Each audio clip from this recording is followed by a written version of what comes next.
約束衣唔夠，手仔都綁埋床邊，真係好肉痛。醫院呢，明，因為佢哋人手有問題，但係係咪真係幫到佢可以康復呢？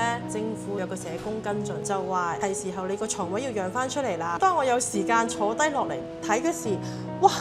咁多間嘢點揾啊？跟住我第一下手機一碌，我就碌到你哋啦。跟住同阿謝姑娘有冇院舍可以介紹俾我啦？當我揾你哋嗰時咧，你係即時話9個字之後地鐵站等。哇！我嗰時好彷徨嗰時咧，咁我已經心目中已經定好多，睇完3間，我心目中已經揀到啦。所以出咗嚟院舍自由性大好多啦。我覺得每樣嘢都要 balance 咯，安全好緊要，但係亦都要俾佢自主，起碼佢個自理能力又提升啲。到時有機會我同佢一齊翻屋企，我又冇咁辛苦。因為都知道其實彭山係比較年輕，針對呢一方面嘅個案呢，都係會希望揾一啲環境相對新淨、有活力嘅地方去做翻個復康。辦法比困難多。